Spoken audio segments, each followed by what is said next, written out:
नमस्कार दोस्तों, स्वागत है आपका आज के मुख्य समाचार में, जिसमें सबसे पहली और बड़ी खबर में आपको बताएंगे कि हेमंत सोरेन का केंद्र पर कटाक्ष, कहा सत्ता में बने रहने के लिए बीजेपी कर रही ईडी और सीबीआई का दुरुपयोग।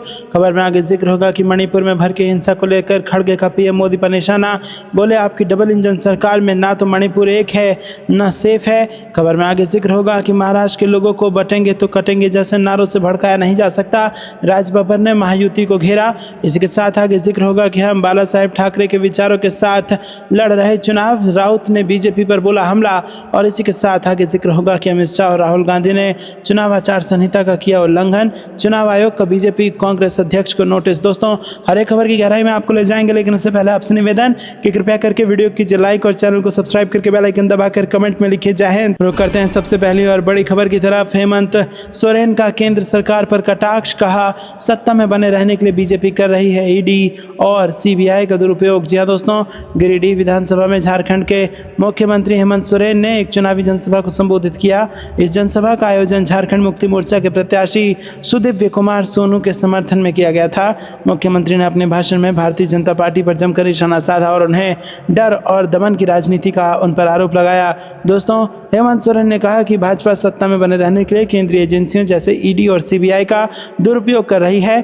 मुख्यमंत्री ने जनता को आश्वस्त किया कि झारखंड मुक्ति मोर्चा, कांग्रेस और आरजेडी के महागठबंधन को एक बार फिर मौका मिला तो अधूरे कामों को प्राथमिकता के आधार पर पूरा किया जाएगा। मुख्यमंत्री ने अपने संबोधन में कहा कि पिछली सरकार को जनता ने मौका दिया था, लेकिन कोरोना महामारी के कारण कई महत्वपूर्ण योजनाओं और विकास कार्यों को पूरे 5 साल का समय नहीं मिल सका। उन्होंने जोर देकर कहा कि महागठबंधन को फिर से जनादेश मिलने पर अधूरे कार्यों को तेजी से पूरा किया जाएगा। भाजपा पर तीखा हमला करते हुए हेमंत सोरेन ने कहा कि यह पार्टी डर और धमकी की राजनीति करती है। उन्होंने कहा कि भाजपा सरकार ने विकास कार्यों की जगह भय का माहौल बनाया और अब केंद्रीय एजेंसियों का इस्तेमाल विपक्ष को दबाने के लिए किया जा रहा है। रुक करते हैं अगली ब्रेकिंग न्यूज की तरफ। मणिपुर में भड़के हिंसा को लेकर खड़गे का पीएम मोदी पर निशाना, बोले आपकी डबल इंजन सरकार, ना तो मणिपुर एक है न सेफ है। जी हाँ दोस्तों, मणिपुर में हिंसा थमने का नाम नहीं ले रहा है। ताजा हिंसा में राज्य के सीएम के दामाद के घर को जला दिया गया, 6 विधायकों और 3 मंत्रियों के घरों पर हमले किए गए। इसके बाद राज्य के 5 जिलों में कर्फ्यू लगा दिया गया। हिंसा के मद्देनजर कांग्रेस अध्यक्ष मल्लिकार्जुन खड़गे ने पीएम मोदी का नाम लेते हुए केंद्र सरकार पर निशाना साधा है। कांग्रेस अध्यक्ष खड़गे ने पीएम मोदी पर निशाना साधते हुए सोशल मीडिया पर लिखा कि नरेंद्र मोदी, आपकी डबल इंजन सरकार में ना तो मणिपुर एक है ना ही मणिपुर सेफ है। मई 2023 में राज्य अकल्पनीय दर्द, विभाजन और बढ़ती हिंसा से गुजर रहा है, जिसने इसके लोगों का भविष्य नष्ट कर दिया है। हम इसे पूरी जिम्मेदारी के साथ कह रहे हैं कि ऐसा लगता है कि बीजेपी जानबूझकर मणिपुर को जलाना चाहती है, क्योंकि वो अपनी घृणित विभाजनकारी राजनीति करती है। रुक करते हैं अगली ब्रेकिंग न्यूज की तरफ। महाराष्ट्र के लोगों को बटेंगे तो कटेंगे जैसे नारों से भड़काया नहीं जा सकता, राज बब्बर ने महायुति को घेरा। जी हां दोस्तों, कांग्रेस नेता राज बब्बर ने शनिवार को कहा कि महाराष्ट्र के लोगों को वोट जिहाद और बटेंगे तो कटेंगे जैसे नारों से उकसाया भड़काया नहीं जा सकता। पूर्व सांसद बब्बर ने यहां एक संवाददाता सम्मेलन को संबोधित करते हुए कहा कि प्रधानमंत्री नरेंद्र मोदी ने एक हैं तो सेफ हैं का नारा इसलिए दिया क्योंकि हो सकता है कि उन्हें समझ आ गया है कि महाराष्ट्र के लोगों को कोई भी बांट नहीं सकता। बब्बर ने कहा कि महाराष्ट्र के लोग हमेशा एक रहें, उन्हें वोट जिहाद और बटेंगे तो कटेंगे जैसे नारों से उकसाया या भड़काया नहीं जा सकता। जब देश का कोई नागरिक आजीविका की तलाश में मुंबई आता है तो कोई उससे उसकी जाति और धर्म के बारे में नहीं पूछता। उन्होंने कहा कि महाराष्ट्र और उत्तर प्रदेश ने लोकसभा में भारतीय जनता पार्टी की सीट कम करने में महत्वपूर्ण भूमिका निभाई। अजीत पवार और अशोक चौहान का नाम लिए बिना बब्बर ने कहा कि वोट जिहाद और बटेंगे तो कटेंगे जैसे नारों का विरोध उन लोगों ने भी किया है जो खुद को विपक्ष से अलग करके सत्तारूढ़ महायुति में शामिल हो गए हैं। रुक करते हैं अगली ब्रेकिंग न्यूज की तरफ। हम बाला साहेब ठाकरे के विचारों के साथ लड़ रहे चुनाव, राउत ने बीजेपी पर बोल दिया हमला। जी हां दोस्तों, शिवसेना के संस्थापक बाला साहेब ठाकरे की 12वीं पुण्यतिथि रविवार 17 नवंबर को मनाई जा रही है। स्मृति दिवस के मौके पर शिवसेना के दोनों खेमों की तरफ से पोस्टर वार सामने आया है। मुख्यमंत्री एकनाथ शिंदे की अगुवाई वाली शिवसेना की तरफ से प्रकाशित किए गए विज्ञापन में उद्धव ठाकरे के खेमे वाली शिवसेना पर तीखा हमला बोला गया है। स्मृति दिवस के मौके पर शिवसेना नेता संजय राउत ने कहा कि शिवसेना प्रमुख बाला साहेब ठाकरे जी का स्मृति दिन है। 12 साल बीत चुके हैं। बाला साहेब ठाकरे हमसे दूर सिर्फ शरीर से गए हैं, उनका विचार हमारे साथ है। महाराष्ट्र में चुनाव चल रहा है। पहली बार ऐसा लग रहा है कि बाला साहेब ठाकरे जी के विचारों के लिए हम ये लड़ाई लड़ रहे हैं। बाला साहेब ने शिवसेना की स्थापना इसलिए की ताकि महाराष्ट्र धर्म की रक्षा की जाए। राउत ने आगे कहा कि मराठी मनुष्य के स्वाभिमान की रक्षा हमारे विचारों की रक्षा है। बाला साहेब ठाकरे ने जो न्याय की बात की थी, आज उसके ऊपर संकट आ रहा है। महाराष्ट्र का सब कुछ कोई छीन कर लेकर जा रहा है। ऐसे में अगर हमको याद आती है तो बाला साहेब ठाकरे जी की आती है। हमारा स्वाभिमान अगर हमको रखना है तो बाला साहेब ठाकरे को हमको कभी नहीं भूलना चाहिए। इसीलिए आज का दिन नहीं याद करने का है, उनके विचारों को याद करने का है और हम उनका विचार लेकर ये चुनाव में लड़ रहे हैं। तो दोस्तों, ये बयान संजय राउत का था। रुख करते हैं अगली ब्रेकिंग न्यूज़ की तरफ। अमित शाह और राहुल गांधी ने चुनाव आचार संहिता का किया उल्लंघन। चुनाव आयोग का बीजेपी कांग्रेस अध्यक्ष को नोटिस। जी हाँ दोस्तों, आपको बता दें कि महाराष्ट्र और झारखंड में विधानसभा चुनाव को लेकर सियासी पारा चढ़ा हुआ है। प्रमुख राजनीतिक पार्टियां जमकर प्रचार अभियान में जुटी हैं। इसी बीच चुनाव आयोग ने केंद्र की सत्ताधारी भारतीय जनता पार्टी और विपक्षी दल कांग्रेस दोनों को नोटिस भेजा है।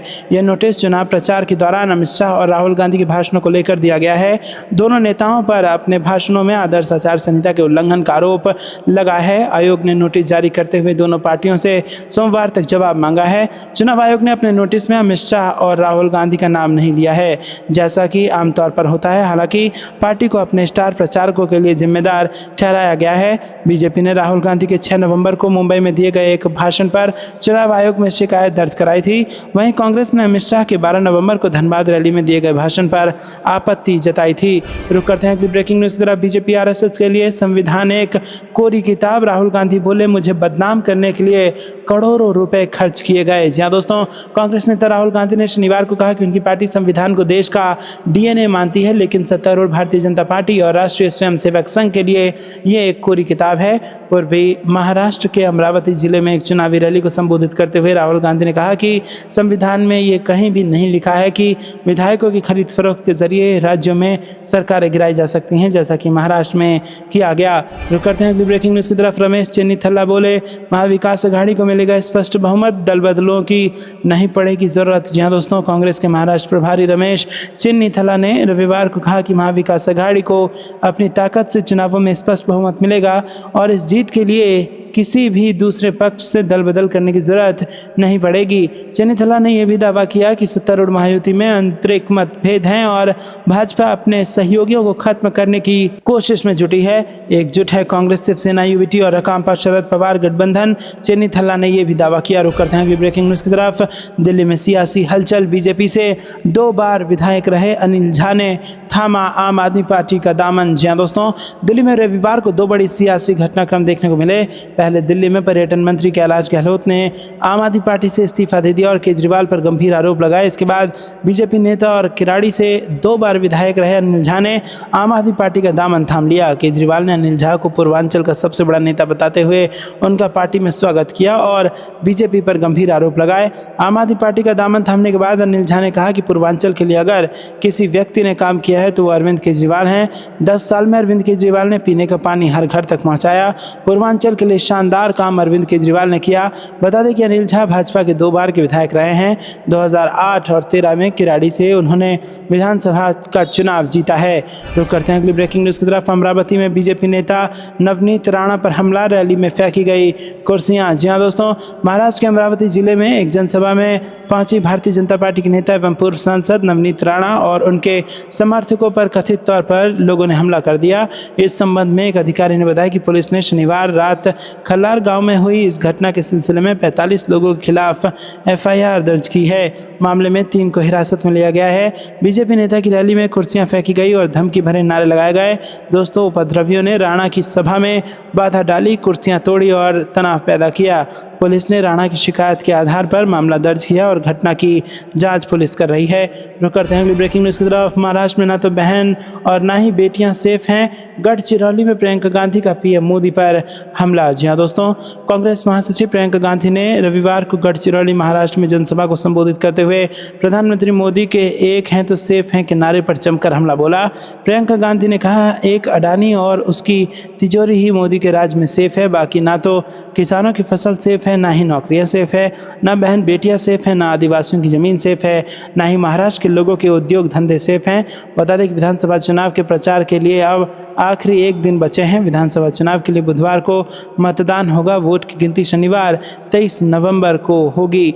रुक करते हैं अगली ब्रेकिंग न्यूज़ की तरफ। भाजपा के शासन में बेरोजगारी महंगाई बढ़ रही है, तेजस्वी यादव का बयान। जी हां दोस्तों, 17 नवंबर को बोकारो में राष्ट्रीय जनता दल के नेता तेजस्वी यादव ने आरोप लगाया कि केंद्र में भारतीय जनता पार्टी नीति सरकार बेरोजगारी और आवश्यक वस्तुओं के दाम बढ़ने के लिए जिम्मेदार है।